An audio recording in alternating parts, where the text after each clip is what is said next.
Everyone, আসসালামু আলাইকুম। Welcome back to my channel. আজকে আপনাদের সাথে এমন একটা রেসিপি শেয়ার করব যেটা সবার খুবই জনপ্রিয়। এই রেসিপিটা হচ্ছে একটা ক্রোসেন্ট বান রেসিপি। খুবই মজাদার হয়, খুব সহজে এবং অল্প সময়ে বিকালের নাস্তা হিসেবে খুব ভালোই যায়।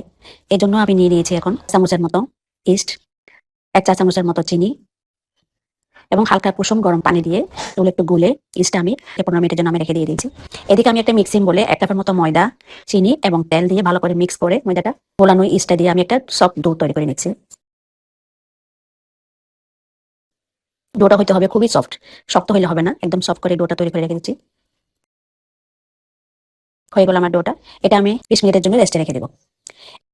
এদিকে আমি ক্রোসেনের জন্য একটা চিকেন ফিলিং তৈরি করবো। তার জন্য আমি একটা ফ্রাই প্যানে হালকা একটু তেল দিয়েছি। তেলের মধ্যে আমি সামান্য পরিমাণ রসুন কুচি একটু নেড়ে চেড়ে নিচ্ছি।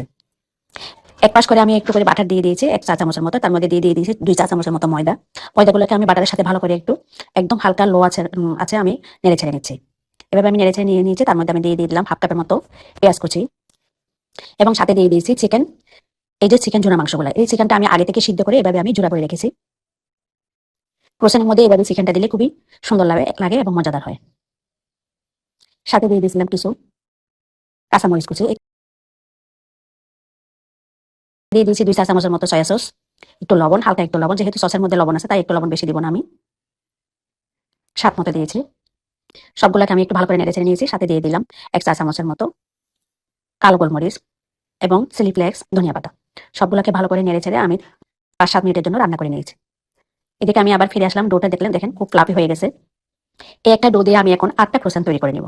আমি এখন কিভাবে 8টা ক্রোসেন্ট তৈরি করবো, কোন উপায়ে করবো, সেটা আপনারা এখন দেখতে থাকবেন। এটাকে আমি সুন্দর করে বেলে নিচ্ছি এবং ভালো করে একদম খুব বেশি পাতলাও করবো না, খুব বেশি ভারীও করবো না, মিডিয়াম একটা। দেখেন, আপনারা দেখলে বুঝতে পারবেন মানে কতটুকু পাতলা করছে অথবা কতটুকু মোটা করছে। এভাবে আমি 8 ভাগে ভাগ করে নিয়েছি। প্রতিটা ভাগে আমি একটু সস দিয়ে টেস্ট করে নিয়েছি।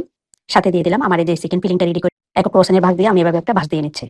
দেখেন ভাঁজটা এভাবে হবে, ক্রোসেনের মানে ভাঁজটা কিন্তু এরকমই হয়। এভাবে এই ভাঁজটা দেখতে কিন্তু খুব সুন্দর লাগে।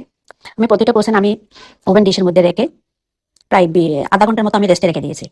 এটা কিন্তু রেস্টে কিন্তু আপনার আধা ঘন্টার মতো অবশ্যই রাখতে হবে, নাইলে জিনিসটা খুব সুন্দর ফুলে উঠবে না এবং ফ্লাফিও হবে না। ফুলার আগে কিছুতে আপনারা ওভেনে দিতে পারবেন না। এখন আমি কি করছি, একটা কুসুম গোলাইয়ে উপর থেকে একটু স্প্রেড করে নিয়েছি।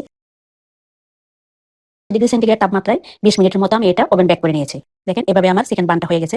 খুবই জালি জালি হয়েছে ভিতরে এবং খুব ফ্লাফি হয়েছে, সফট হয়েছে।